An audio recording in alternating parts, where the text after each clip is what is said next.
listening to Resilient and Rowdy. I'm your host, Jess James. Tune in to hear unfiltered discussions and stories of the bold and the brave. So kick back and enjoy some R&R.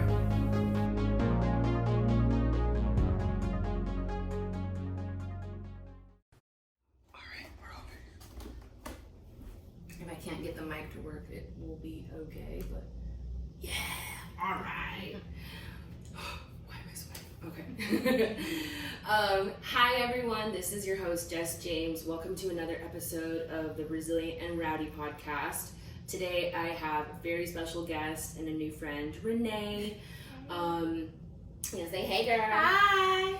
She is a retired military officer, was in the Army, and now she is a businesswoman, and we just have so much to talk about. So welcome, Renee. Thank you. Yeah, I'm so glad you came over. And she also lives in Atlanta, so we did like an in-person podcast, which is really nice. Yeah, definitely a little makeshift setup, but it's just really nice to just have good conversation with an adult. I've been spending too much time with kids. So Renee, tell us a little bit about yourself.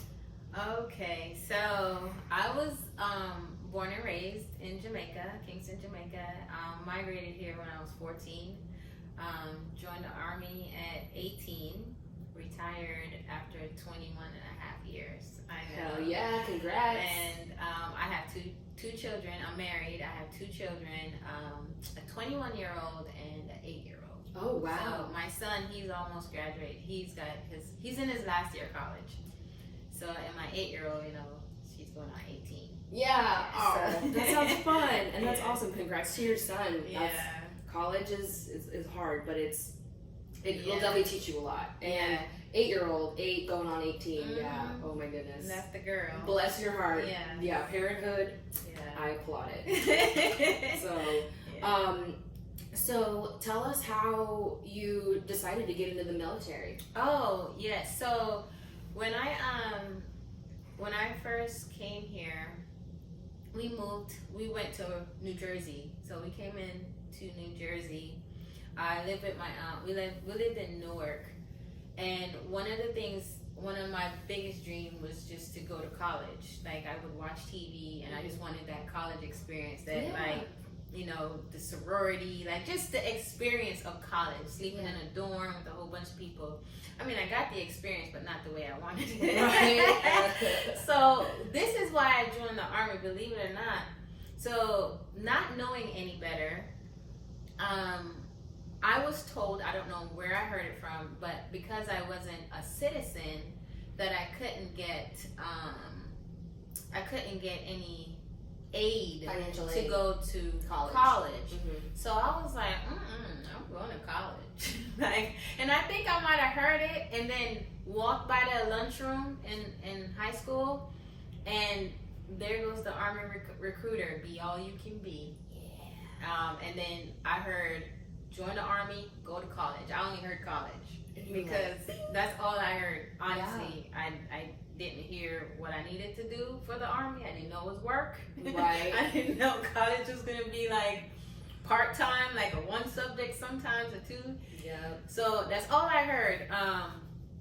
So that's how I got in the military, on that, just wanting to go to college. And I did. Like, the minute I could take school, I went to basic training in Fort Leonard Wood, Missouri. Holler. I know. And then during the winter or in summer? the winter. Talk about BRM in the winter for an island girl. Yeah. Who's never been in snow. Girl, did you horrible. feel like your toes were gonna freeze off? No, they froze. They froze off. They froze. My hands froze. My battle buddy didn't like me because I always had to do put the feet on your belly or the hand. She couldn't stand me. She was like, don't put your foot on me. Don't put your foot on me. But don't touch me. Yeah, she had feel to. that. And then I would, the armpit thing, make your buddy smile. I enjoyed that. It's like, yes, make me warm. I didn't care who it was. Get over here. I didn't care. The little penguin hug. Yes. Oh man. Okay. So after Leonard Wood. After Leonard Wood, I went to San Antonio, party hardy. Yeah. Oh, I heard San Antonio was I wilded out. Like, I was sheltered growing up. Yeah. Like, for real. Like my Really strict grandmother, family. yeah, it was more because of our church. You know, my grandmother, that's all she did. Yeah. She went to church. She worked for church. She sold everything was What an honorable our woman. church. That's Yeah. awesome. So, and it wasn't like one of those things where I just couldn't wait to leave home so I could do all this stuff. It wasn't even like that. It was just like opportunity. I'm like, well, I can go out by myself. I don't have to ask permission. Yeah, I feel that. It was that, you know, and then just being free. Like it was just something about being free, just being able to do whatever. But I was free, but not really, because I kept hearing my grandmother in my head, like, don't do that. So I was like, okay. So I still had a little control, but I partied. Like I like to dance, so I went dancing. So Hell yeah. a lot. So from San Antonio, my first duty station was Fort Hood, Texas. Fort Hood. And you survived. Yeah, barely. But yeah. So how was that? So when I first got to Fort Hood, I met my husband at Fort Hood. Oh yay! Yeah, like we got married real fast. How fast? Hey, don't like wait. 6 months. Okay, all right. Met him, got married 6 months. Then I deployed to Bosnia for the first time I went to Bosnia was for 9 months. That's when it was hot. It was popping at that time. Oh wow.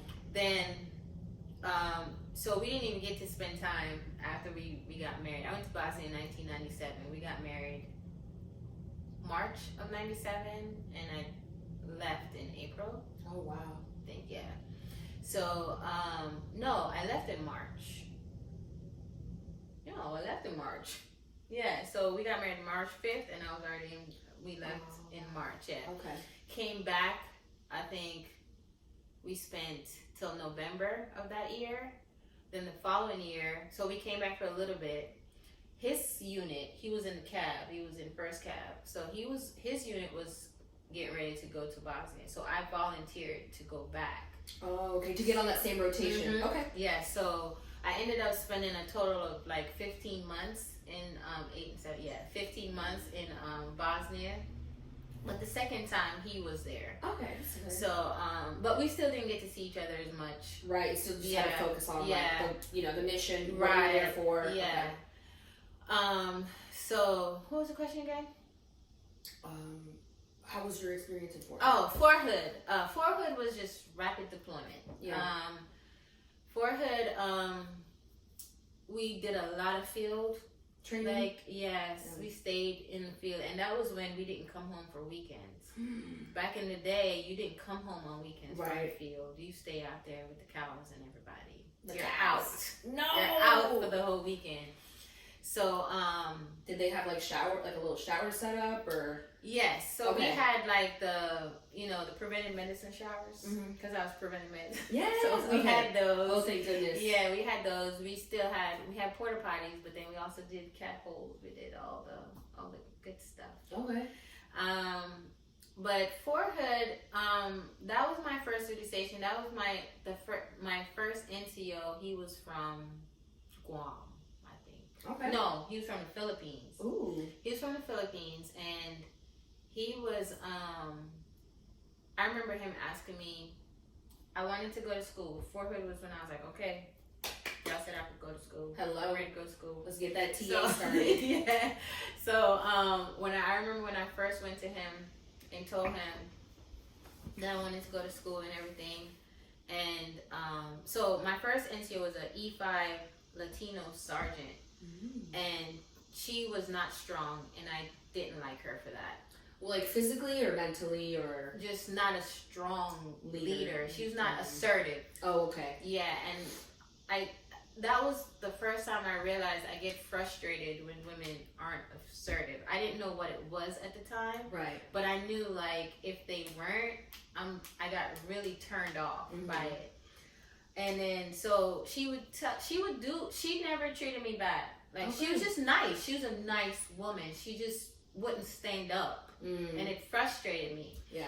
So she told him that I wanted to go to school, and I told her my reason. So like as a leader, you stand up for the soldier, you Exactly. know. And at that time too, you could go to school while you were in the field. Oh, nice. Yeah, Okay. so they would Be flexible. yeah, they take, if you had class, so I went to CTC, that was my first college.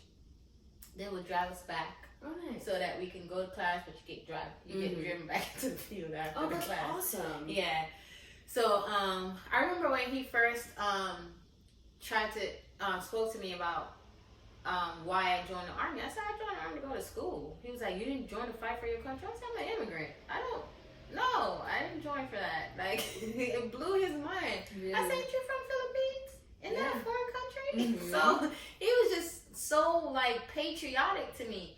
And, like, you know, not for nothing. I was like, I mean, that's you. Yeah, Like, but don't push that on yeah, I others. didn't join for all this. Like, you know, they say, yeah, I joined the army, but in my head, I'm going to school. Like, that was my whole mission. That was I'm the going to goal. do everything. And I was a good soldier, honestly. Like, not just saying that.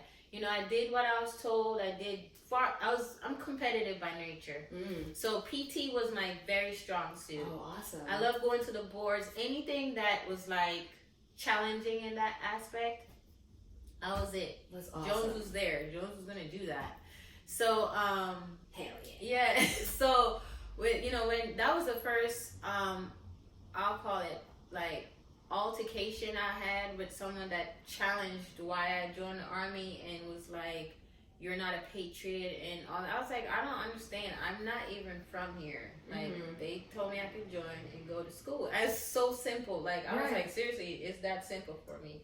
I will fight if you want me to fight, but I want to go to school. Mm-hmm. When we went to Bosnia, I went to school. I took classes in Bosnia. That's I awesome. did. Like, good for you. I literally went to school my whole military career from 1997 until 2012 when I graduated with my master's. I was in school the whole time. That's awesome. Yeah. I'm so proud of you. That endurance, Yeah. like, because I mean, not only are you physically being burnt out by the army, the military, but But you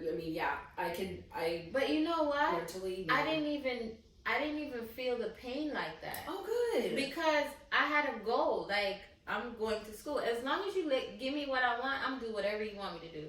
Just don't stop me from going to school. Yes. And I think for me, like, even in life, once I have a goal, everything else is gravy. Nothing is hard for me because I'm like, okay. You're determined. Yeah, I'm if this is part of the path, okay, but I'm still going for that. Mm-hmm. Like, that's what I'm shooting for. So if I gotta climb over some rocks or climb under some bush to get it, I'm gonna go get it. I'm gonna do what I need to do in the process, but I'm gonna get there. Mm-hmm. So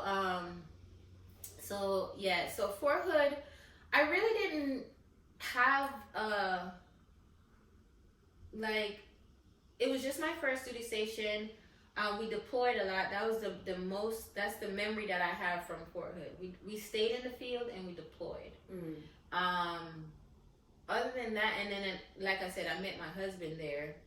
And that's the biggest memory that I have of Fort Hood. I didn't like Fort Hood because of that. Because we went to the field so much and, we just stayed gone. Yeah, but that was my memory of Fort Hood. And I had my son. That's where my son was born at Darnell. Okay. Yeah, my son was born there in 99. Wow, that's awesome. Yeah. Okay. Where did you go after Fort Hood? So I got out in 99 because as a first year first year enlistee, like your first career, 4 years, I was supposed to get duty station of choice when I re-enlisted. Right. They wouldn't do that. They wanted me to stay there. I was like, nah. They did the same thing to me at Fort Riley. I'm like, be here. Yeah, I'm gonna be here. I thought I was supposed to have, choice. Yeah, Duty the station opportunity choice. to choose next time.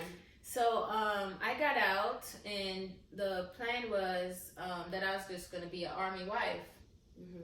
So got out, moved back to New Jersey with my aunt.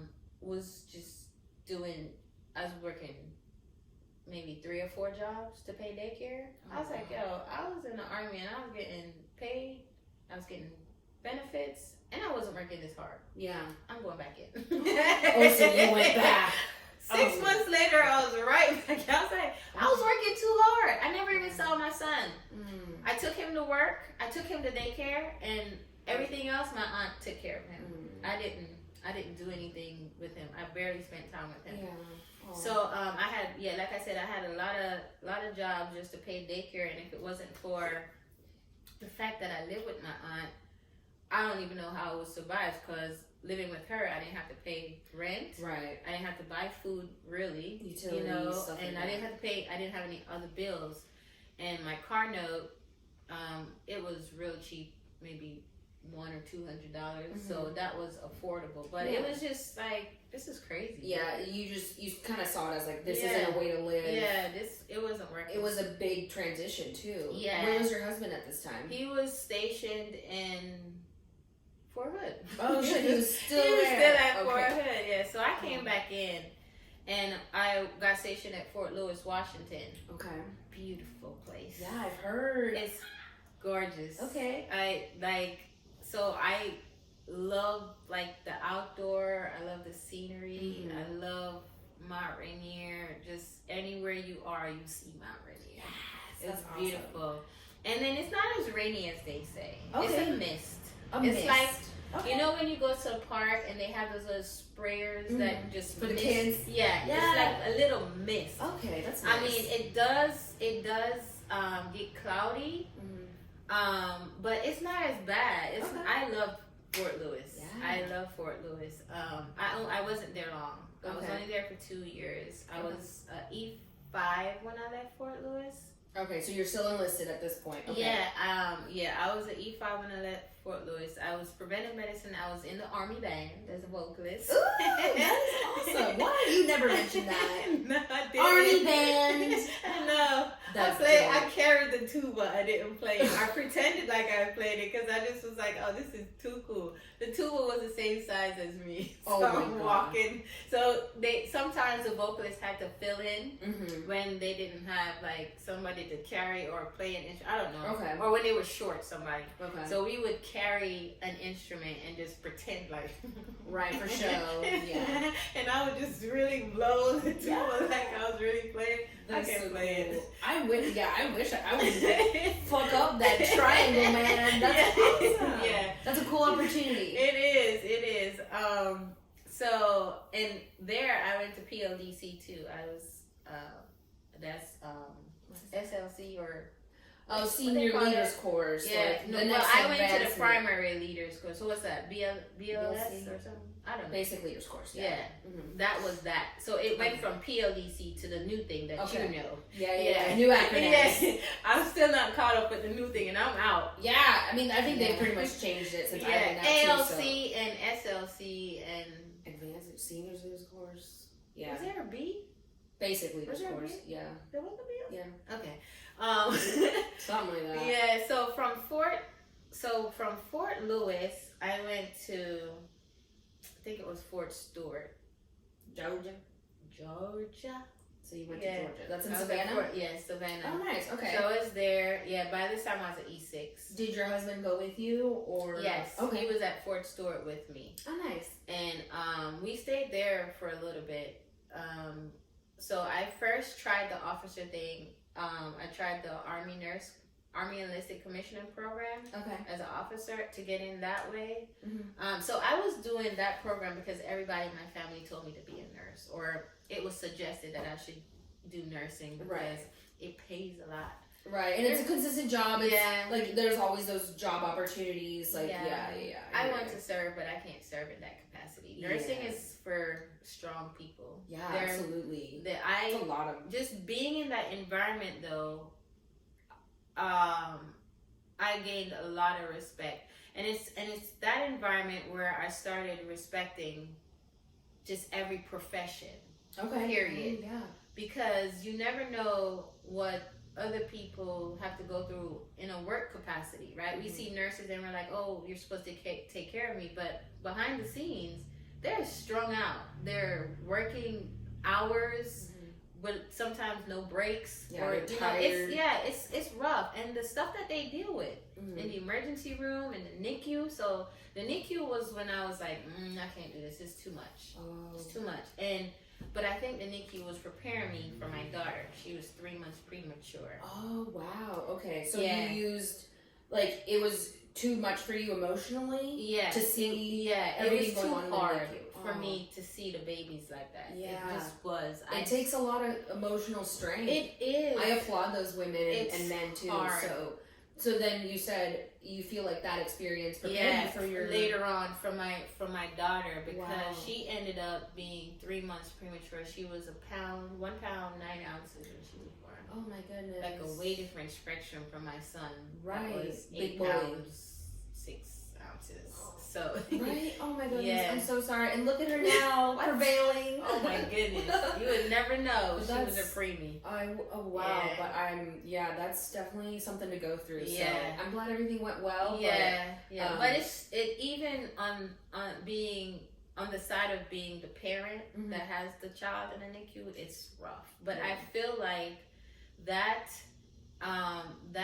just going through the going through the nursing program prepared me for a lot of things, and that was one of the biggest things I felt prepared for. I mean, you're not fully prepared, but you're like, okay, I understand what this is. I understand that the death may come, and it did happen. There was a couple babies that died while my daughter was in it, and that's nerve-wracking because, Right.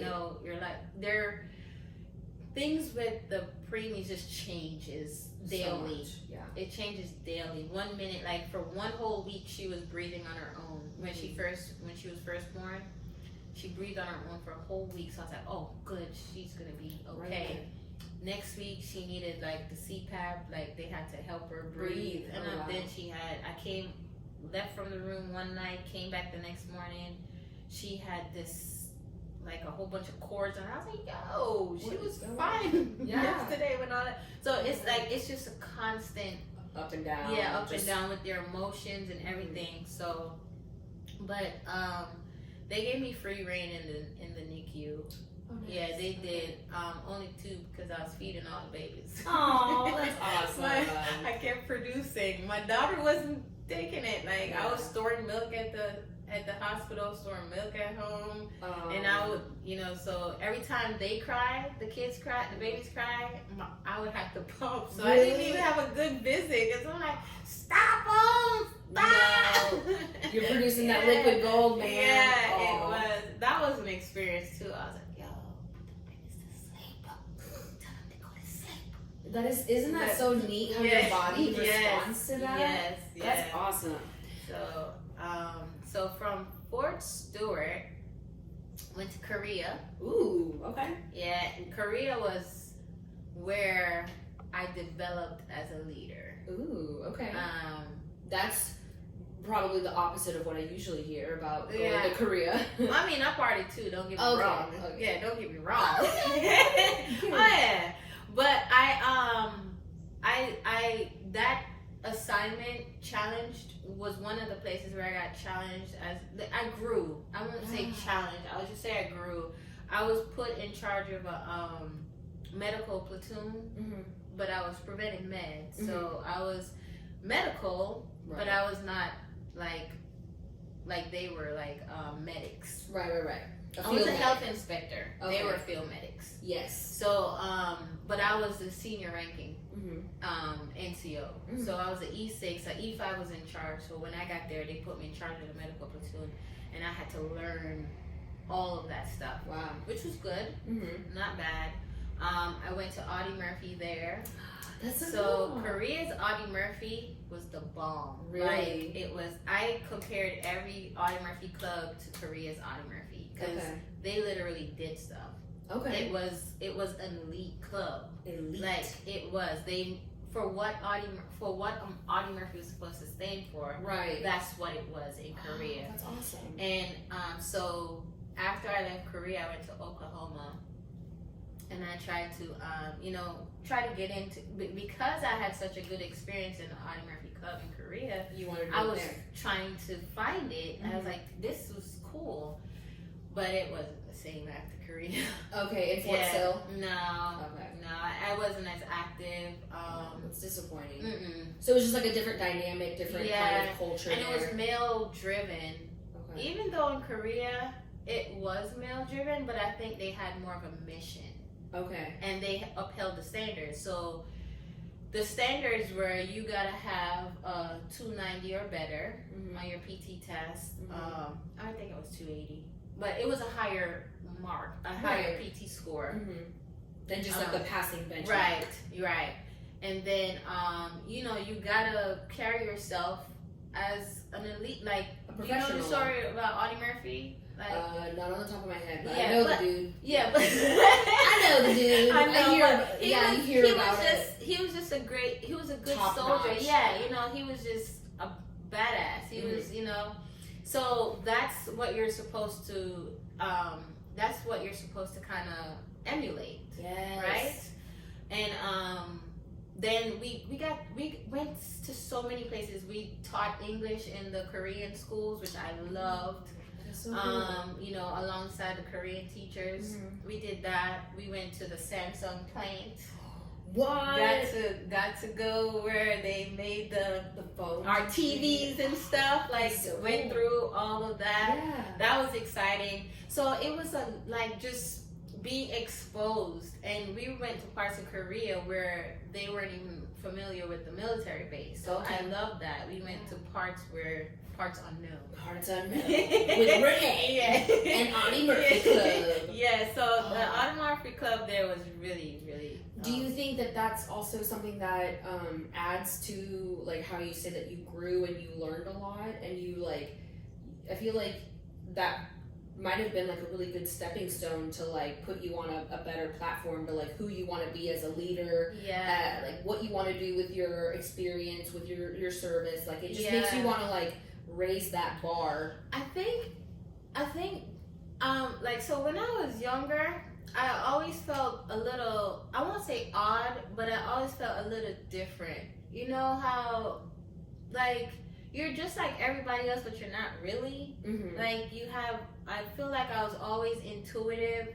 I feel like I was always curious, but it wasn't, you know how today we try to get our kids to, we foster those things, right? My daughter, she's very inquisitive, so I encourage her to ask questions. Yeah.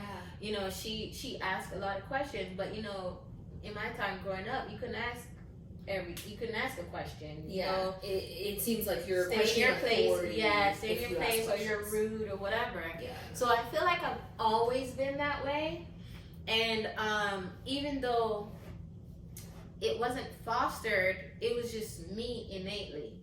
Right, so I'm always curious. I always want to learn, and I'm, like I said, I'm competitive by nature, not so much against you, but to always trying to, okay, I can do that. If you do it, I can do it. If she does it, I can do it. I'm that. Even now, I'm like that. I'm like, well, if they did it, You're trying to like level up in your own way. Yeah.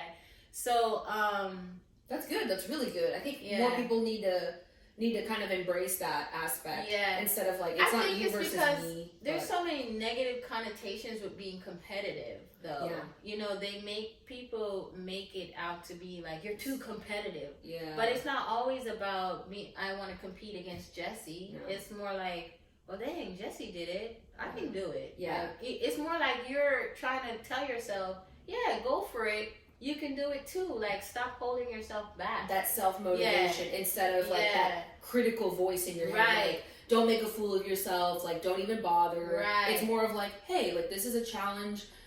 Why not? Like I'm boosting myself up to do it. Like, if you feel some type of way about it, that's on you. But this is me and my journey, and I'm gonna try my best at it. But I agree. I was listening to a podcast yesterday. I don't even know which one it is because they just on play.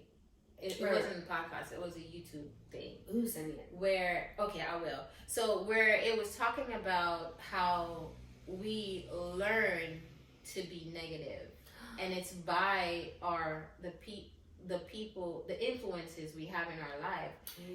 We're not born with negative thinking. It's all those things that we're fed growing up. You know, like you said, you want to jump off this couch.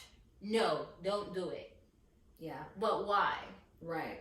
Like, I'm just jumping off the couch, but it's more like people's fears are projected onto you. So now every time you think about jumping off the couch, you're like, no, I better sit down. I'm gonna hurt myself. Right. So it's talking about how a lot of the reasons people don't do things is not because they, or why they have reservations or why they don't try things. It's because of other people's experiences that's been imparted on us, not so much because we you know, and it stems from us growing up. That's what it was saying. And I just kind of thought that was interesting because, you know, kids, if you look at kids, right? They have no filter with anything. They're not fearful until we stop them. Yeah. Right?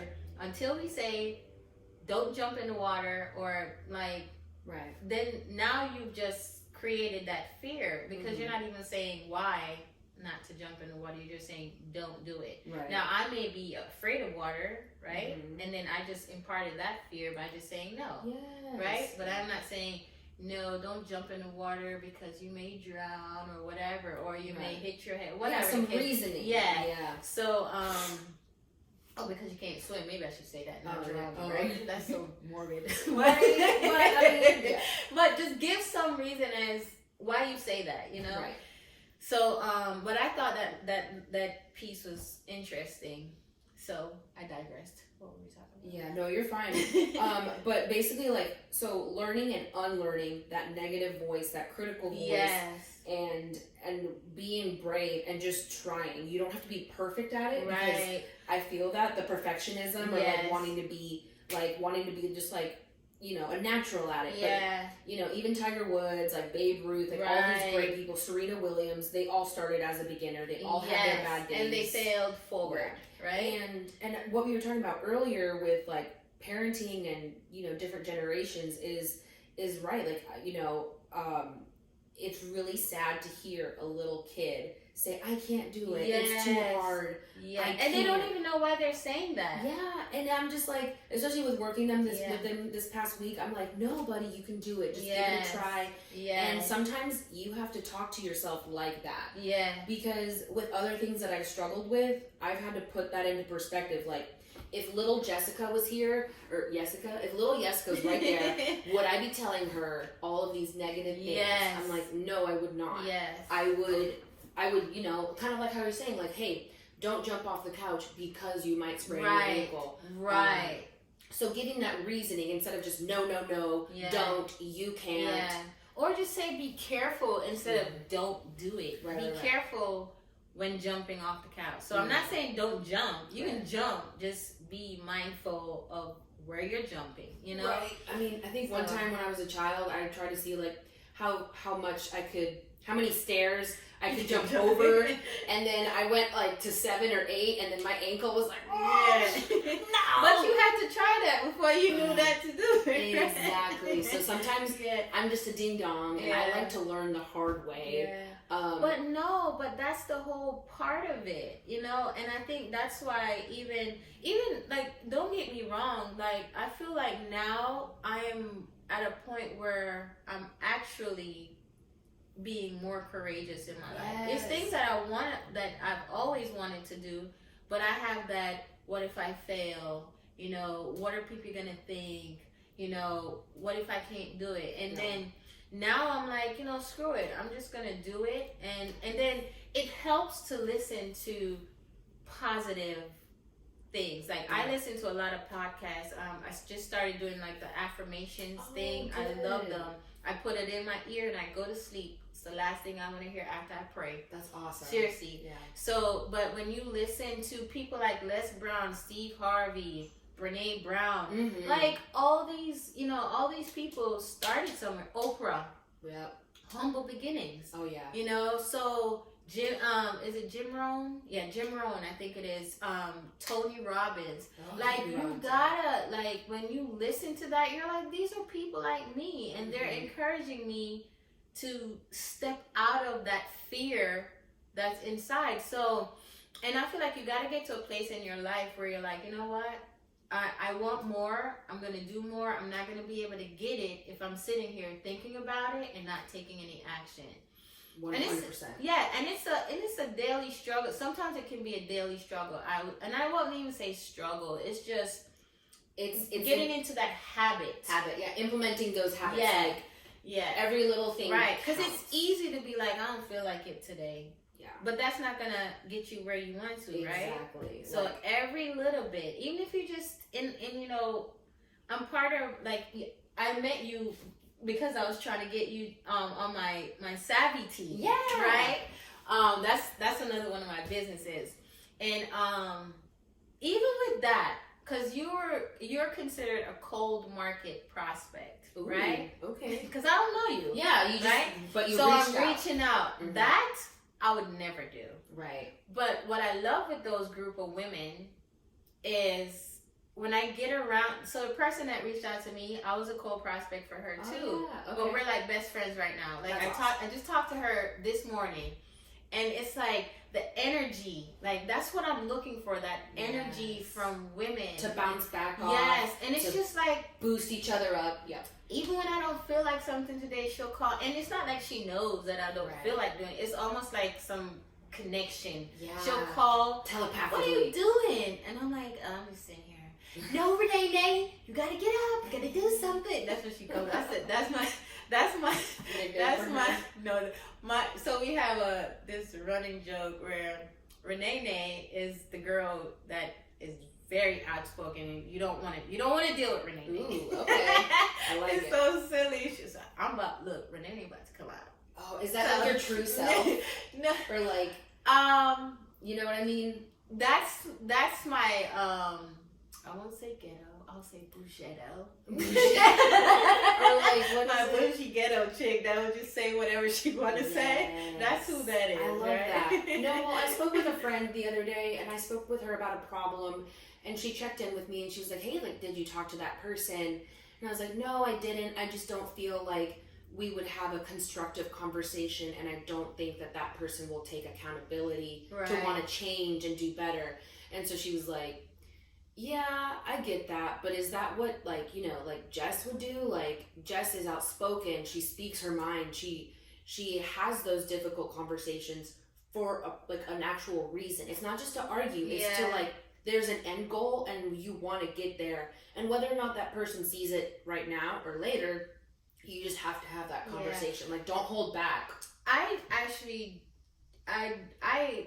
agree with you on that approach. Mhm. So Renee is the more assertive of Renee. Okay. I'll put it like that. But Yeah. your approach, because I've done that before, when you know within yourself trying to have a conversation with someone is not going to go anywhere, there's no point in it. Like, there's a peace in knowing, okay, I'm just gonna leave that alone. Mm-hmm. Because when you know the truth and they know the truth, and like you said, if they're not willing to say, okay, to at least have a conversation, there's no point in going through all. If that's just gonna come up like a headbutting contest or a shouting match, Yeah.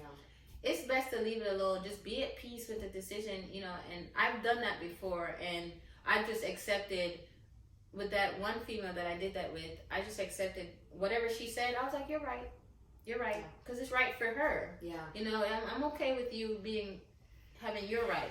Yeah, just narcissism is a Yeah, pain, it and I'm is. just like, girl, you could be so much more, but like, Yeah, I gotta meet you where you are. Yeah. You're not there yet, and that's sometimes okay. it's good to walk away. It's not Yeah. even worth the fight. Yeah, Everything's not worth the fight. Yeah, You know, and when you know a friendship is over, like I knew that friendship was, for me, it was. yeah. So it didn't matter about a conversation anymore for me. Oh, yeah. You know, I would have had the conversation, but I already knew where maybe that girl was narcissistic. I mean, I never even thought about like, that. I think, and this isn't.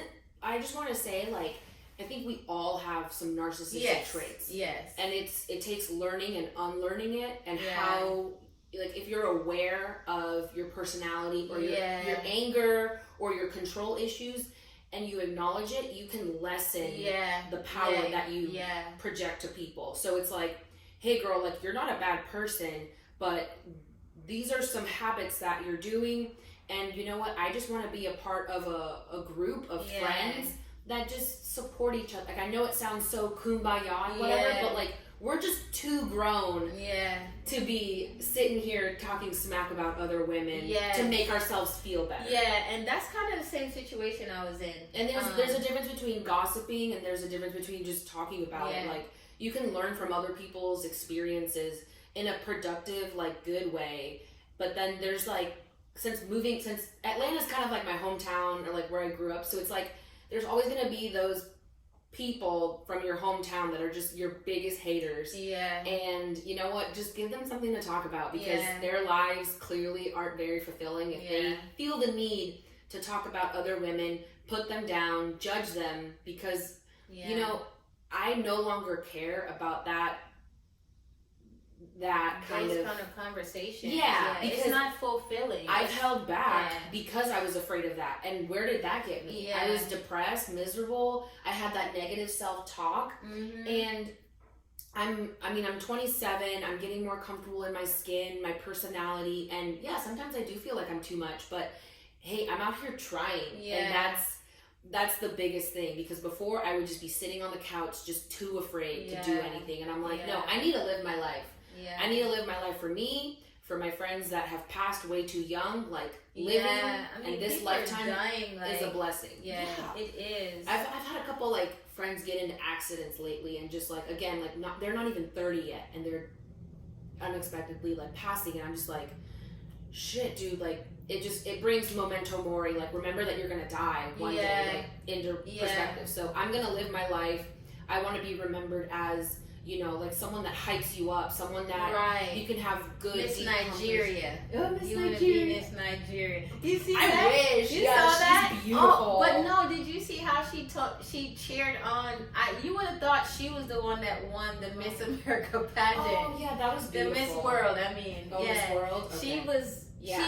That was amazing how she cheered her on. She owned that very gracefully. Yeah. Again, like that's how it is. Like, if another woman or another person is winning, I'm like, oh my gosh, that's awesome. Let's celebrate Good for them. you. Let's celebrate. And then also, like, if we're doing something similar, I would love to get like their advice. You know what I mean? And so if that time comes where I make it, or you know, people come to help. Exactly. So that's what I've done with the podcast. I try to make it like using free programs, you know, because I've had people ask me like, hey, like, what made you want to start the podcast? And I'm just like, well, I love to talk, and I love people, I love conversations, and here's everything you can do, and it's all free. And if that fits your budget, that's great. But I also have, you know, if you have more experience in it and you want to do it like this, I can also suggest that for you. So I would rather be known to someone, or just people, and even myself, just as someone that's helpful, someone that can hype you up, and just a good friend. Because I don't know, in my mind, I've just met too many people that are just, they're just a hating ass bitch. So I'm just like, I don't want to be remembered as that, like, you know what I mean? So, but I guess like getting back to like our conversation, like how did your experience in the military like help shape you with transitioning, and then what you're doing now? Like, did it prepare you, like you saying, like as a leader, as a woman, like as a parent even, like did those years serving kind of like so you know, your military experience goes a long way. You know, and like I've grown so many times, evolved in so many ways in the military. So I went from enlisted to officer. So you finally did that. I was an E7 when I crossed over, and completely different roles. Right. So you went from doer to planner. And so with the military experience, I'll say if you're not a natural leader, you become one. You can learn to be one. Not everybody gets it, but you know, some people I believe you can learn to be a leader, especially if you're receptive to the process. You know. Oh, good. Yeah. And then so that leadership skill is always there, I feel. So as an officer, not just with the experience, like I had a lot more college too, so I've evolved that way, you know, just education wise, learning more. And but I feel the way it prepared me for civilian life, it prepared me and it didn't. Right? Because sometimes I feel like the civilian sector can be really different, and it's kind of like filling in those gaps to see Yeah. where your military experience can work. benefit and help. Yeah. So as a business owner, it helped because I knew how to plan, I knew how to project, you know, I knew how like Execute. right, and I knew how to execute, I knew how to get stuff done. But what it doesn't prepare you for is that there's no rank on the outside. Yes. You are not a captain anymore. Yeah. You are Miss Renee, you know? And then it doesn't prepare you for just the highs and lows that you go through transitioning from the military. Okay, I went in the Army at 18. So my whole life, up until I was 41, was spent in the military. So I don't know anything about the civilian life. Right. Besides living in an apartment or a house or whatever off post. Right. But my whole life, that's what I know. Right. And so I feel like I'll tell you this. So when I'm not working, initially when I first got out, I suffered with PTSD. So I had a lot of hallucinations. So my last job, I was a company commander, but prior to that, I deployed as a mortuary affairs officer. Okay. So Those were the memories that I kept remembering, believe it or not. Because, and I guess because I pushed those out. So for me, the more I work, the less I sit and think, right? And I find that when I'm quiet, especially when I was in my studio, so I owned a personal training studio in Williamsburg. I opened up my own personal training studio, and it was like a boutique studio. So it was like private clients, and they came at specific times. That's cool. And everything, yeah. So it's not a gym where you just walk in and work out. It's we set up an appointment. That's your appointment. Yeah, and it's personalized workouts. And it's personalized, yeah. So I had that studio, and then there were times. So when I got out, I didn't know anything about business. I retired. I literally retired on a whim. I was walking one day back to my office. And I was like, I think I'm done. Wow. Literally, I didn't have no plans, no nothing. It wasn't a long, drawn out thing yeah. that I had planned. That's interesting because normally you don't really hear that. And I was like, hey, I appreciate the raw honesty. yeah, I was That's like, awesome. you know what? I think I'm done. Yeah, girl, you did your time. I was like, I'm so proud I'm of you, at by 21 the way. and a half. I think that's good. Yeah. And I was like, I literally was like, I want to do something else. Like, it wasn't like the Army or nothing. I mean, that was part of it too. Like, discipline and stuff was just going out the window. Rank didn't really mean anything. Just the foundation that we were And the Army changed. It changed. Yeah. And I was like, there's different eras. Yeah, and I was like, I don't feel like dealing with this anymore. I honestly was like, I'm done. I don't want to do this anymore. I mean, I think respectively, you can absolutely say that because 21 and a half years. Yes, give me my half. Yeah, but good for you. Yeah, because someone said to me, you don't want to wait till 22. I said, what difference does it make? It's like 6 more months. Yeah. It's not going to make a difference. But maybe also, like, just in that time and point, you were like, there's more to this I was in my like, journey. I want to do more. I was like, look, I'm just 40-something. I can do more. I wanted to model. It just whatever. I just wanted to be able to get up and just do me. Yeah. And it wasn't like a thing where I wanted to lay down because that is not even my personality. I got to be doing something. Right. But for me, the Army had run its course, and it was just like, it literally was like a spur of the moment. I'm walking back to my office. I was like, I think I'm done. Well, also, to an extent, like, I feel like you can't fully embrace yourself. No, because you know what? When I was at Fort Stewart, I remember this sergeant major not wanting to retire because he had been in that long. I think he was in his maybe 50s or 60s. I was young, so the age thing might just be what I saw him old as. man. Yeah. And he was afraid to get out because his thing was, I don't know what I'm gonna do. This is all I know. And I think that's what the military doesn't prepare you for, right? Like, what do you do? What am I gonna do afterwards? I mean, yes, nowadays they have the transitioning program Right. where they put a lot, but they cram 2 years. For 2 years, because that's the time period for transitioning, right? You got to go through that for 2 years. You can start at 2 years, but you're cramming 2 years into someone that's been in the military like 30, 20, 30, 40 years. Yeah, that's a lot. And also I feel like it can give you like a basis of like what you might want to do. But it was so much. For me, it was overwhelming. Yeah. But also it almost feels like it's not enough because you just don't know what opportunities, what circumstances will come after your service. Yeah. And it is kind of sad because you do have to say goodbye to that era, and it's like, hey, I'm no longer, like for me, I'm no longer a specialist, like, okay. Yeah. But it's the people that you connect with that I remember. Like, I don't miss getting up in the mornings for PT. I'm like, how did I do that? I don't miss that. But I still get up at 4 a.m.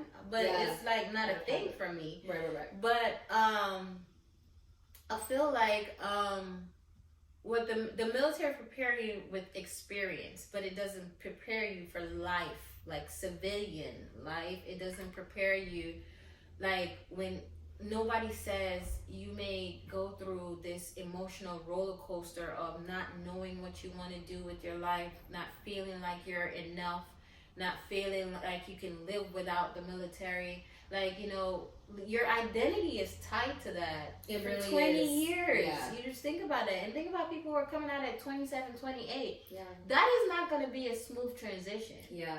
It's not. As much as you think you got it, when you sit down, sometimes it's going to be so heavy because you were identified as Captain Hudson. You knew, like, you had soldiers you had to take care of. You had a mission you had to do. You had all of that already laid out for you. Yeah. Now you gotta do life. You gotta do like real life. And it's also understanding that there might not be that same, foundation in the civilian world, or like that brotherhood, that shared. Right. You don't have that. That shared space. Yeah. And so for me, when I first started business, that's one of the areas I struggled with because I couldn't connect. I couldn't connect with people because, like you said, my battle buddy wasn't there to like give me a blueprint. We have blueprints for everything. We work smarter, not harder, right? Yeah. Hey Jesse, did you already do this? Yes. Can I use that? Yes. Emailing People don't share like that.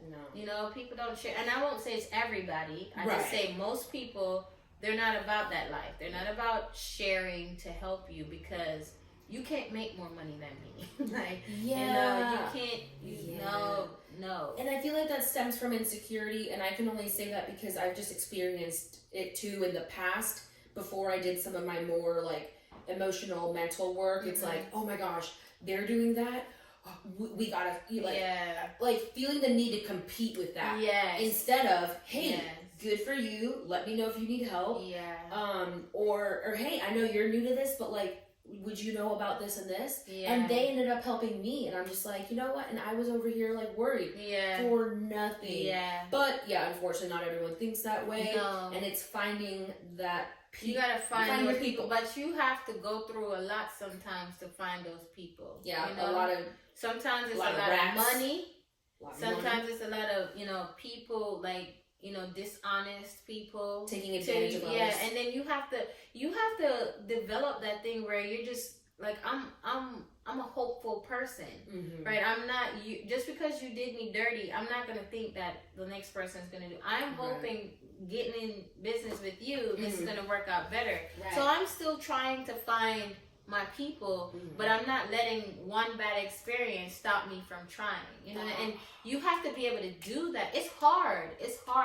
And I'm telling you, because I lost a lot of money trying to get my business right. And I mean, I'm still not there yet, but I feel like now, because I went through so much in the early part of my business, I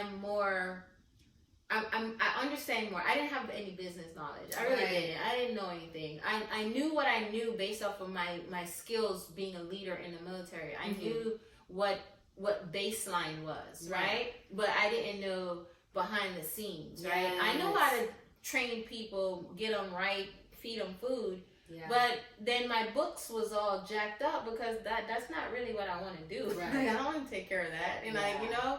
and I don't know how to do it. Yeah. So I'm not going to pay attention to it. So, you go through a lot of learning curves, Trial and error. trial and error. So I think it would be fair to say that the transition period and if you're starting something new is not as linear as like military operations. No, it's gonna be up, down, down, and take a break, and then get back up. So being a business owner, being an entrepreneur is not for the faint of heart, especially if you're working for yourself. Yeah, because you don't have a steady paycheck coming in every day, and you gotta be able to deal with that. You gotta hustle. You got, if you don't work, you don't eat. So. But I feel with that, it's also an innate quality because you just have that grind in you. Yeah, you just have that kind of drive. You're like, look, I had to figure out how to get some food tomorrow, so let me go do this. Not everybody's built like that. Some people are better at salary things, right? We all have they need to be sure that they got something coming in every 2 weeks or every month, however often they get paid every week. Right. But if you go into business for yourself, it's not that. It's not as sexy as it sounds. I want to get into business for myself. Okay. Reach. Yeah. I think in a previous episode, Warbear said that it's totally okay to humble yourself and just do what you need to do to put food on the table. Like if you need to be a dishwasher before you can be a server, there is no shame in that. Like again, you might have been like a sergeant, team leader, badass, military, but we all gotta start somewhere. Yeah, when you come back to civilian life, you're a private. Yeah, and I'm no matter what your rank is, you come back as a private because unless you've been exposed to it, and unless you were preparing too, because like I said, I just was like, hey, today is the day. I'm rolling out. You literally I'm done. I'm done. I'm done. I don't want to do this no more. So in my case, I was not prepared when I just knew that I wanted to do more. Right. And not everybody gets out like that. A lot of people, they have plans. I didn't plan. I just, because I went to work that morning and that afternoon I decided I was done. It was one of those days. Did something happen? Nothing happened. Okay. It was literally like this coming to I don't know. I literally was walking from my battalion because our offices, so all the company offices were in one area. This was at Fort Eustis.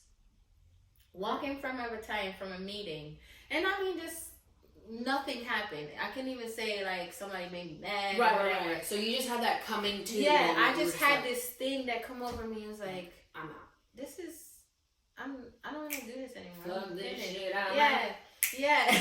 Really. It was really one of those things. Nobody upset me. My boss didn't make me mad. But again, you had done your time. Yeah, and I just, like I said, I just was like, I just want to do something else. I feel that. And but it's still the best decision I made. Like there's not one day when I'm like I should have stayed. I promise you, not one day. Really, I miss people. I literally have people that I miss. You did over 20 years. I barely even did 5, like 4.5.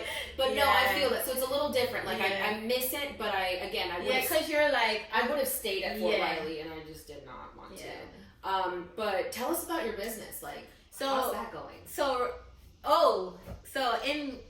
I moved from Virginia, like I said, and in Virginia I had a brick and mortar. I had an actual studio, and it was going good. I loved my clients, enjoyed training them, enjoyed learning from them. I had a lot of business and professional clients. That's why, that's more of. I had doctors, I had real estate agents, I had principals. Other business owners. So I had a high-end clientele. The niche of clientele. Yeah, that's awesome. And I learned a lot. They were also genuinely willing to teach me. I love that. They talked me through pricing. My own stuff. They're like, good. You're too cheap. I was like, what? Would you pay me at a higher? Yes, I would. And I mean, like, they schooled me. So that's awesome. You with- need that. Yeah, and with me being curious, like, if I had questions, I'm like, okay, I'm gonna ask this person. I had one guy, he literally helped me with my business, didn't even know it. Like, but he was just such an open book. Yeah. It was just such an open book. And I became friends with my clients. Like it That's would awesome. hurt me when they didn't, when they would move. right, or, yeah. It's so, but because we had relationships, like, I just talked to one the other day. I've been gone now since December, Mhm. and he called me, I think last week. Was just checking in, and then another one before. We love you, we miss you. That's So awesome. it's I actually developed relationships with them, but I learned a lot from them. So now, I was saying that I had a brick and mortar, and I was dabbling with online training because I like to touch, feel. I like to be able to, engage. put you right. Yeah. Like to manipulate a person's body so they know what I'm talking about. Mhm. So I was not big on the online platform. Right. But I did have like one person that I was training far away. Okay. So I had him on online. It was just that one client. When COVID came, COVID didn't bother me. Okay. COVID gave me a break. Because Ooh. seriously, when I got out the military, I didn't take a break. I just came out the gate running, even though I didn't have a plan, right? I sat down, I might have sat out for 2 weeks, and I was like, okay, what am I gonna do? Yeah. And my husband was like, well, why don't you be a personal trainer? You're good at fitness. I'd already had I had a degree in exercise science, and I already got certifications. I just wasn't using them. Yeah. I was actually using them as a commander to help my clients, and just other things like that. Right. But what's that? Oh, online. So I transitioned to the online. So COVID helped me to kind of really figure out what I wanted to do. So the planning part of military, how you plan ahead, I didn't have time to do that because I was a one-man show in my studio. I was running my business by myself. Wow. So I was literally just reacting. I don't like to react. No. So I was just doing this all the time. Oh, Which you can get by on. Yeah, but you can. But when COVID came, it was like, whew. sit down. I welcomed it. I still was working with my clients, but now it was more like an online thing. I'm sending them workouts and doing it the best way I could because I still didn't embrace the online platform. Right. So we moved here December of last year, and I was like, you know what? I'm gonna have to get with the times. People are online, and I just had to just say to myself, get over it. Yeah, inevitable thing. So. And then I was in a lot of masterminds. I was doing a lot of I got into Grant Cardone's thing, just educating myself, personal development, professional development things. I was doing a lot of that during COVID. So, and all of them talk about the online space. You gotta get in there because you're gonna be left behind. So, I started doing online training and I love it now. Zoom is my friend. That's awesome. So here you were in the beginning, just no, not really, reluctant, and then now you are thriving in that. So I think that's a big thing to establish is being comfortable with change. Yeah. And it's a lot of change at once. And it's realizing and implementing each change if you do struggle with a lot of change at one time. So just take it step by step. Yeah. That way it doesn't feel so you just got the rug. Yeah, pull it from under you. Yeah, which that was what COVID was for everybody. Yeah. Right? Oh my gosh. But I feel that. I think when you just accept that you have to do things differently, it goes a lot smoother. You just have to accept that, okay, this is the new norm. So this is what I'm gonna have to do. How can I make this work for me in my space? That's true. And it was just getting used to stuff, learning how to use Zoom, understanding, trying different platforms. So I tried Zoom, which I'm still on Zoom. And sometimes we'll do if they have a FaceTime, we'll do FaceTime. Oh, nice. And then you can do it on WhatsApp. because I had people overseas, Oh, cool. right, that I was training. So we did WhatsApp, because WhatsApp was free too, and it's mostly for so WhatsApp worked overseas, and then you got to understand the challenges that you're gonna have with that connectivity, bandwidth, all that stuff. Troubleshooting. But you know what was beautiful with that?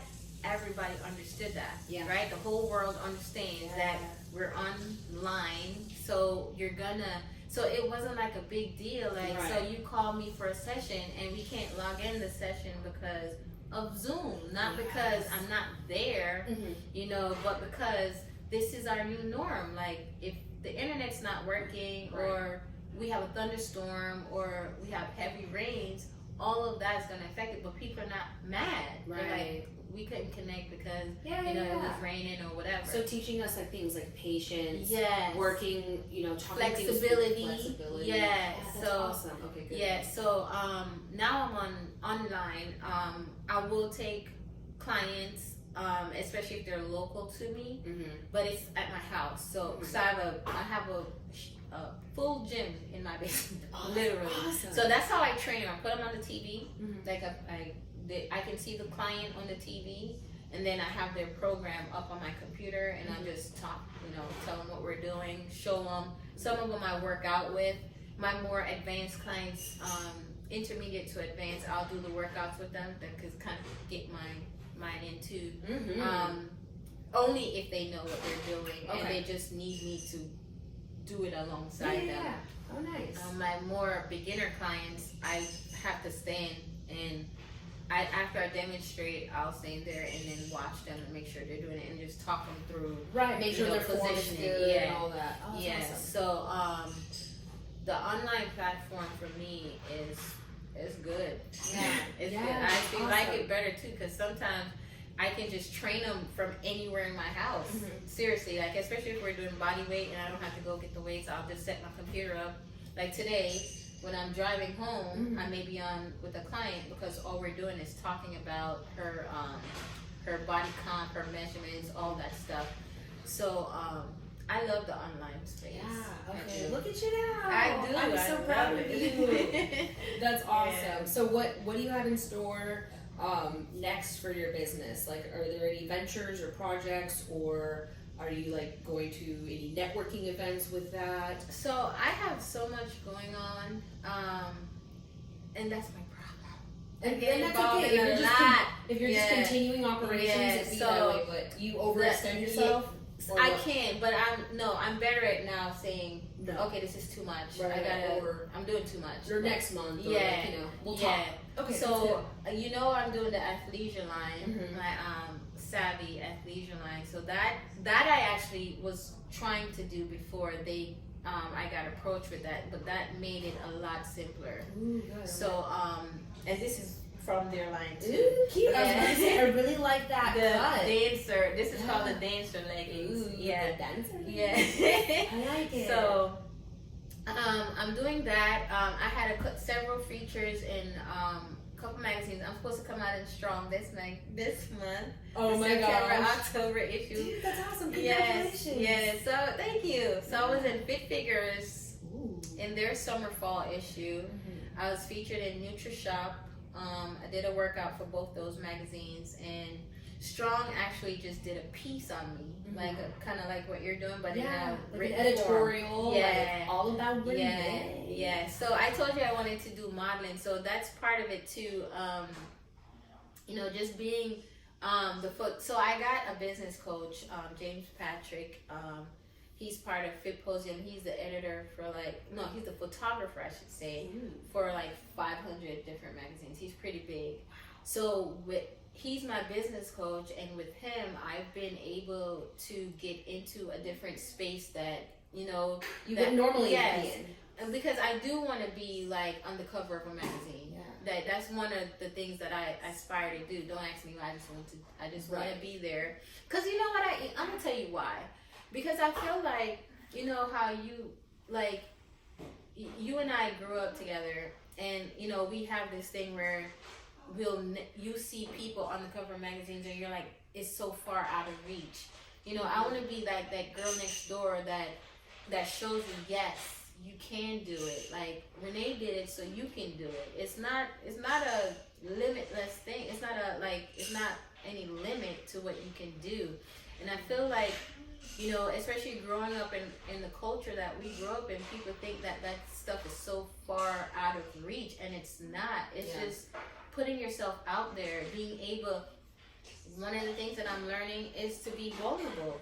People relate to vulnerability. Yeah. People relate when you're real. Like, I'm having a bad day today. I don't feel good. I don't feel like doing it. Or I'm just struggling today. I'm very anxious. You know, whatever it is, people can relate to that because what it is, you're letting them know it's okay that you're that way. You're not by yourself feeling like you're not the only one going through these Doubts. range of emotions, you know, doubting life, hating your body at one time, loving your body at the next. You know, it's everybody's going through it, but not everybody is making it okay to feel that way. Right. You know, they make it seem like, oh, you're weak. No, you're not weak. You're actually strong for putting yourself out there so that everybody else and somebody else can say, that's exactly how I feel. So when I started doing it, and that's part of what the coaching, you know, helped me with, and I struggle with being vulnerable. You know, because people don't know you in your raw state, and you have to be okay with people either praising you or ostracizing you or criticizing you, right? You have to be okay with whatever the outcome is. You have to be comfortable with yourself, with your vulnerability, to say, okay, well, that's your opinion, but this is how I felt at that moment. This is what I was going through. It doesn't matter if you like it or not. That's my story, right? That's me, and it doesn't have to apply to you. If it doesn't apply to you, keep on moving. But the person that is going to reach them because that's what they need at that time. Yeah. So just having coaching, and I recommend coaching for anything that you're doing. Oh, nice. You know, I do. Like, it doesn't matter what it is. Even if, like, when I got out of the Army, you know, the whole PTSD thing. So with mortuary affairs, you generally want to get some kind of mental health treatment because of we see a lot. Right. You know, we're processing remains, and we're processing remains from soldiers like us. Yeah. Right. Which normal people wouldn't regularly see. And I mean, and you're talking about kids who just come out of high school, get into this MOS, and then you throw them in a war zone to process. Think about it like that. You know, everybody that don't get dropped, you don't get dropped into a situation where you gotta scoop up people's body parts or that's not a normal situation. Right. So now as a leader, you make sure your kids, like your soldiers, are taken care of. Right. But I thought I was fine. I did. Like, I didn't realize I had a problem until I got still in my business. When my business got slow and I find myself in my office, was like with daytime daydreams. At night, I was having night sweats to the point where I literally, my husband, like, the bed was wet. So I would literally have to change my entire clothes, change the sheets. It's that wet, like somebody poured fluids in there. Yeah, night terrors. Yeah, and having those bad dreams, those nightmares and stuff like that. So, it wasn't until this incident now I had this outburst before with my son. Okay. I remember just screaming at him.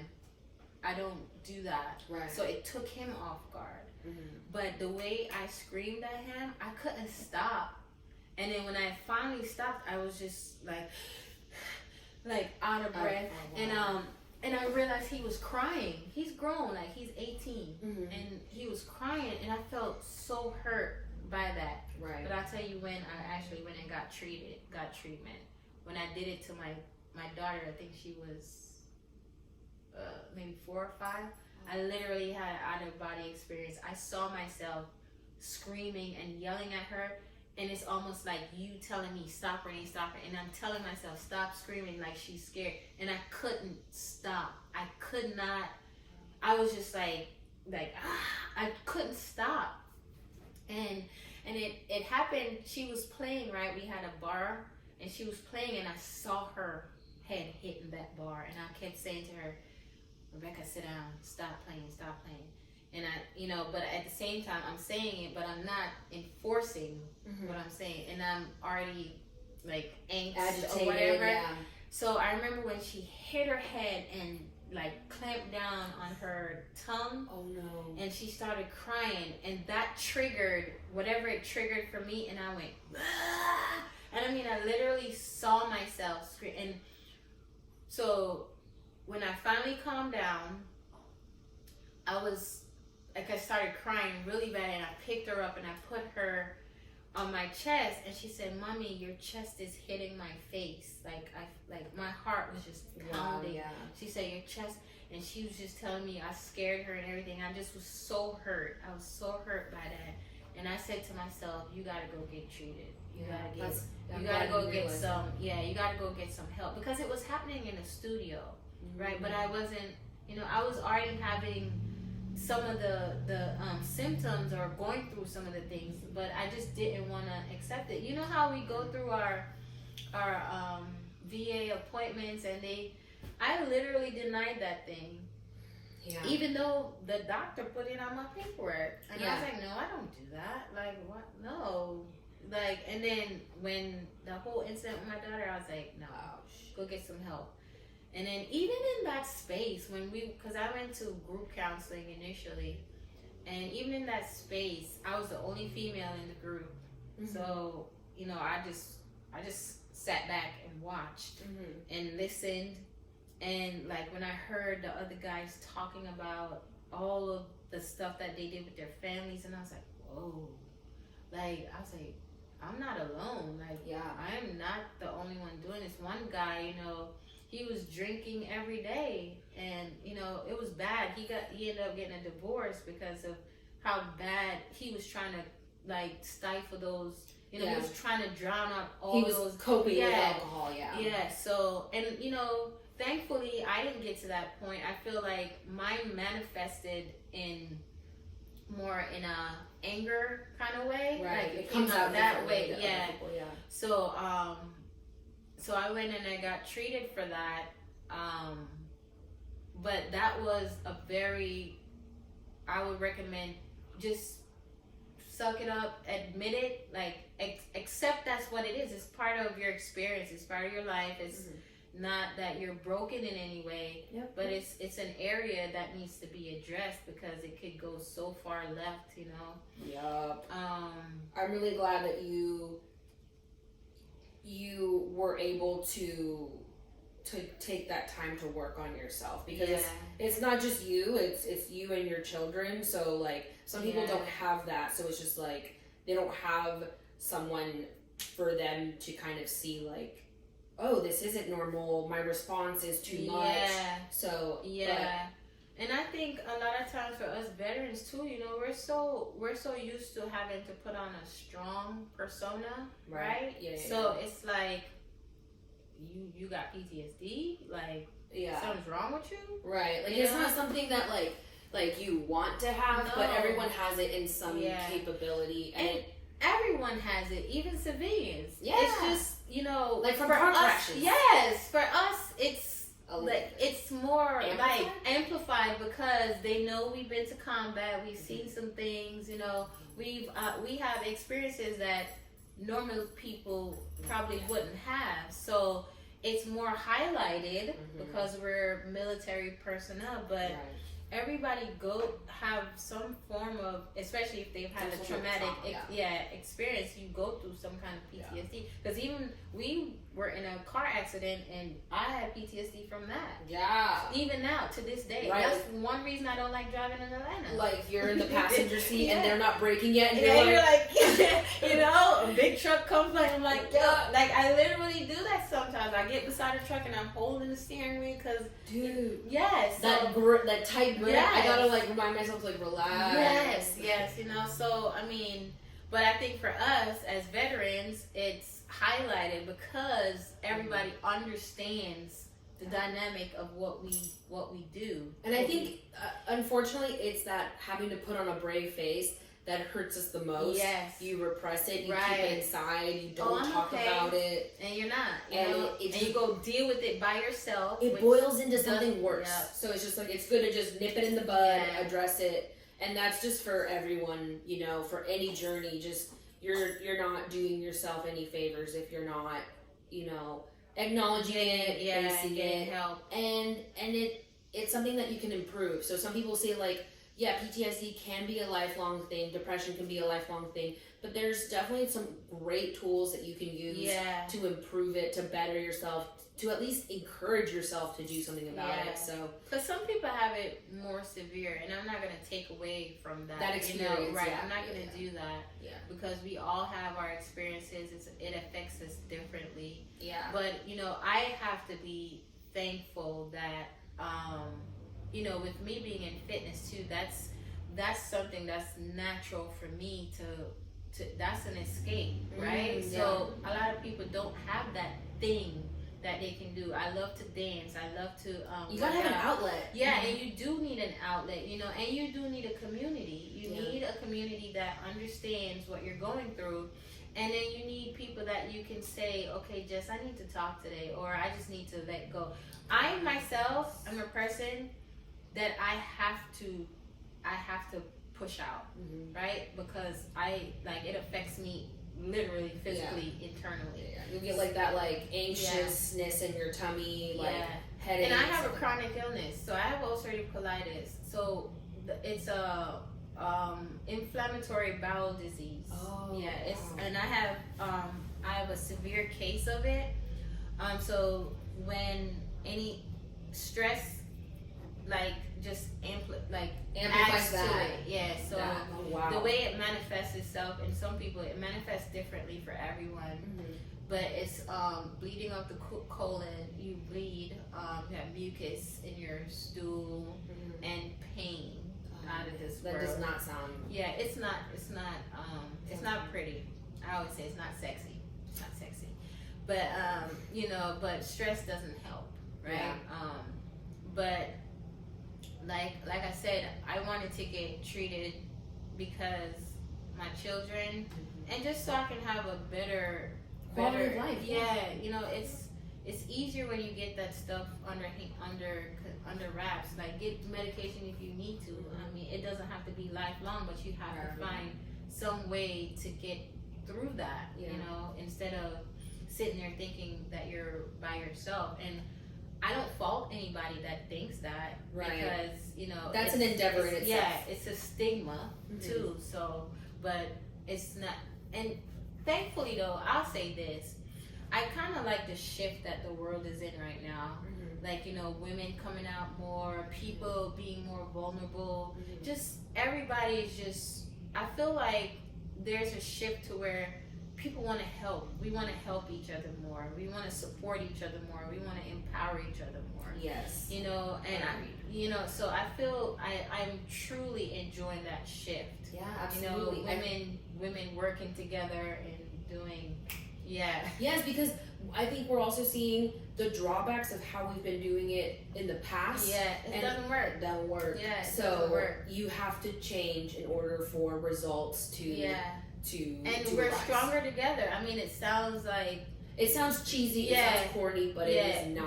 But you are stronger together, and that's in anything. Yeah. You know, like, if I can help you, let me know. Yeah. You know, if you can help me, let me know. But because it's not a competition against each other, it's a competition about self, like growth. Yeah.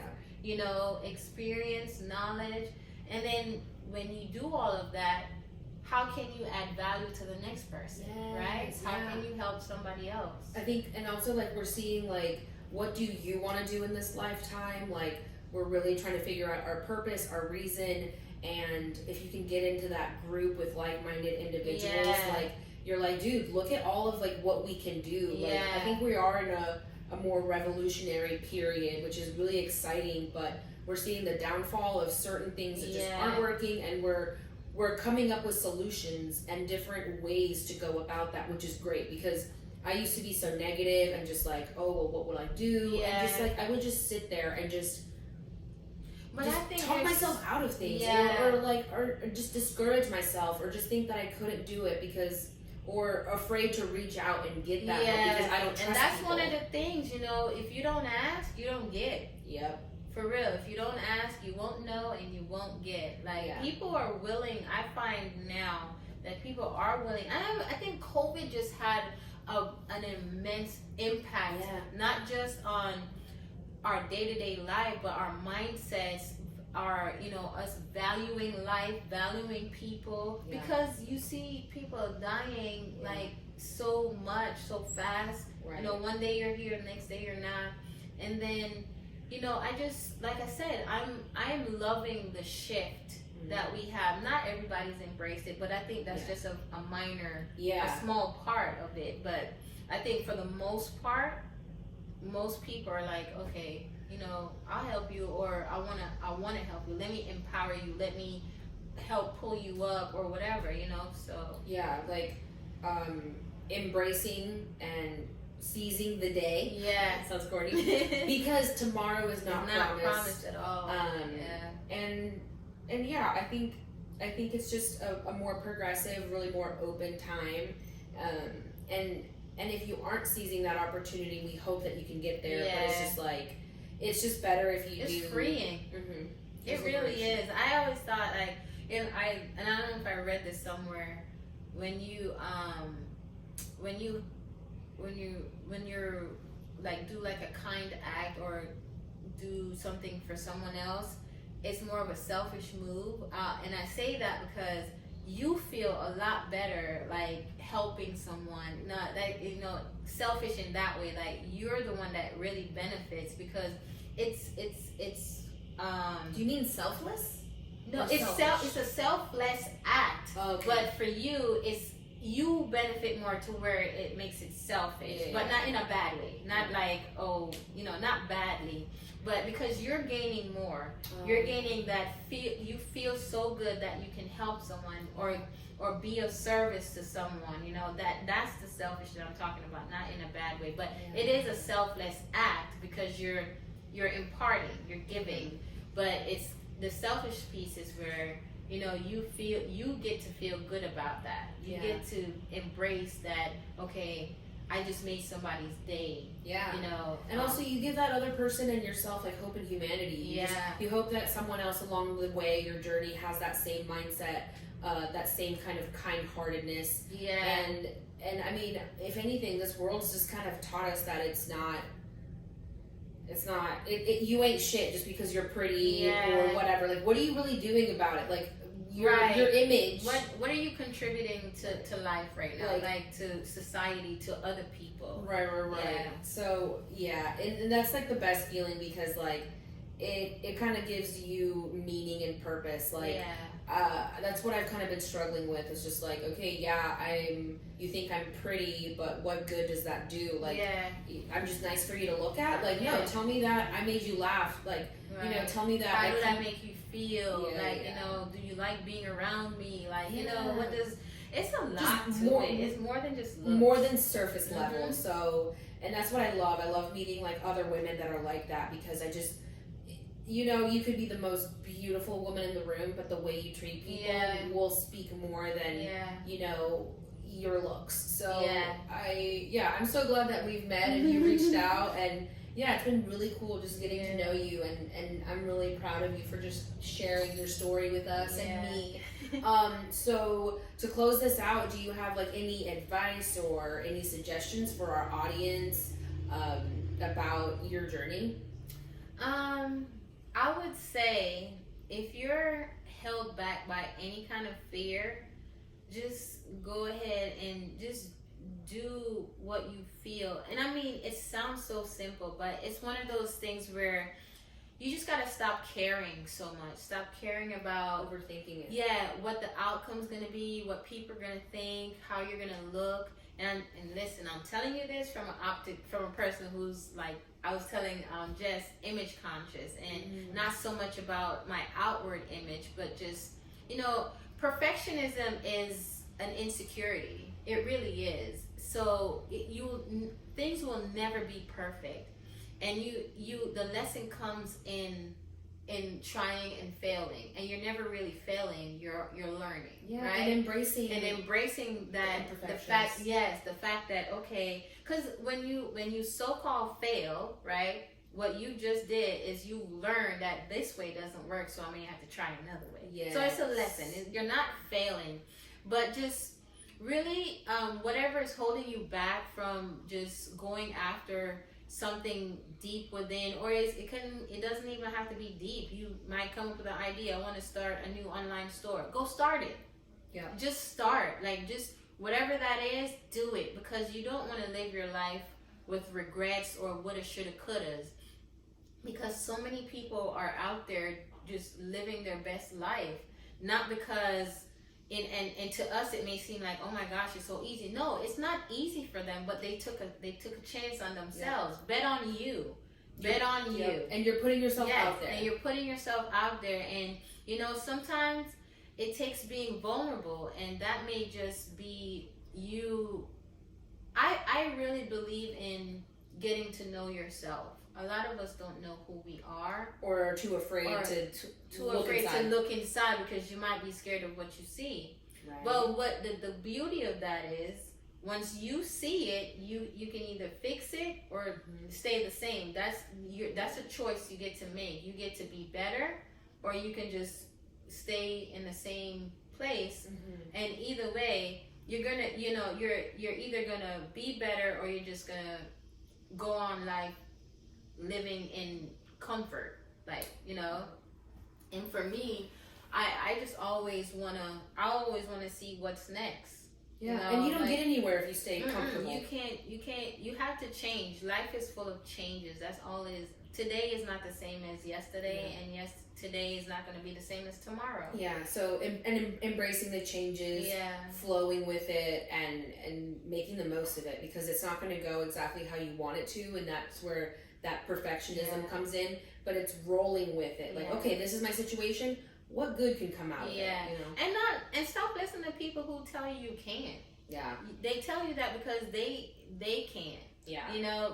Sometimes I feel like people see your potential, and they try to stop you because of their insecurities, and they're intimidated by it. So, I'm one of those people. Even in the military, when people told me I couldn't do something, I'm like, why? Like, you did it, so why can't I do it? And it's not like a thing where I'm like, I'm not trying to say just because you do it, I can do it. Well, we both have the same opportunities. It's there for everybody. It's there for the taking. So you're not stepping on anybody's toes.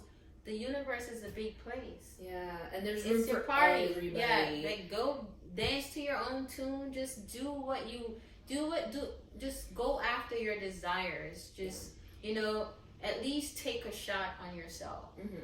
Have the courage to go for what you feel, do the things you want to do. And I'm not saying that in a bad way, not that YOLO kind of thing, where you only live once, but really still live your life. Live your life, within the limits that we have, but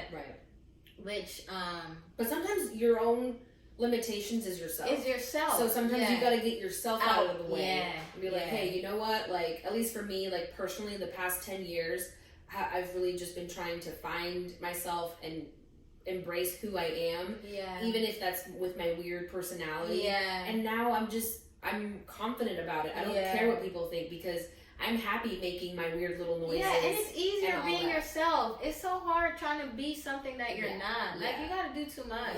So and I'm all about, I love cute clothes, trendy stuff, but just why would I want to be like everyone else? So, I get that to an extent, but also, there's power and there's greatness in individuality. And that's not where, I'm not hearing too much of that, but I think of, my favorite comics, my favorite actors and actresses, and, Robin Williams just always comes to mind. That's my mood. And I'm like, you know what? Carrey. You might not like it, but I think I'm hilarious, and some people think I'm funny, so you know what? You do your thing, I do mine. but don't think that you're gonna stop me just because you're writing mean comments online, like, okay, keyboard warrior, like, you seem pressed, go get a hobby. Yeah. I clearly have mine, like, again. And if you have time to even sit there and notice all that, you're not doing enough. Yeah. You know, you should be moving to the point where you don't even know that somebody said something bad to you. Right. You know, it's funny because I just went on my YouTube page and I was like, dang, somebody actually sat there and wrote that. Right. YouTube But but there's you also have to, like, admit, not everyone's gonna vibe with you, and that's okay. And that doesn't make those comments all right. No, it doesn't. But it's also being like, in I'm a okay. place, in a place where you understand, okay, you're ignorant. You clearly you don't have enough to do. Yeah. You've got your supporters, and, like, that's who your audience is, and, like, whoever doesn't vibe with it, hey, you can watch something else. Like, no one's forcing you to watch Renee, but you should. Yeah. But, you know what I mean? I'm just like, Well, Renee, that was really well put. I really like that, and I feel like without you realizing, and we're gonna talk it offline, but you, like, just definitely, like, just spoke from the heart what I've been feeling. So, kind of like closing up, if you want the audience to reach out to you, where can we find you? You can find me on Instagram at Renee Jones Hudson. It's my name, or at the Fit Mom CEO. So one's my personal training page or my business page, and one's my personal page. Okay. And I am on Facebook in the same way. So at Renee Jones Hudson or at the Fit Mom CEO. Awesome. Okay, we'll link all of that. But yeah, thank you so much, Renee. You are a hoot. I love it. And I'm just really excited to see where things go and how things can, like, grow for you here in Atlanta. Because, I mean, I totally feel that. But you really have a lot to offer, and I'm really glad to see how you've taken everything that's happened to you and just really embraced it, keep it real, and also just you have this drive that I think more people need to implement. So I really appreciate you coming on. Thank you for having me. And meeting you too. It's so cool. It's nice having bachata. Yes. Okay, so Renee lives here in Atlanta, and I just moved here too, and she loves dancing. So I think stay tuned for maybe a girls' night out. Yes. I would love that. Yeah, I love dancing bachata. We got to do a before and after picture because I will look like a wet raccoon. I probably will too. Okay, I'm gonna sweat it out. It's gonna be great. Okay. But, okay, guys, thank you so much for checking in. It was so much fun doing this with Renee. So check her out. Her links will be posted. And, stay sexy. I don't know. I'm still trying to figure out how to, like, close out the episode. Yay! That was awesome. Yeah, that was perfect, girl. No, but really, just, like,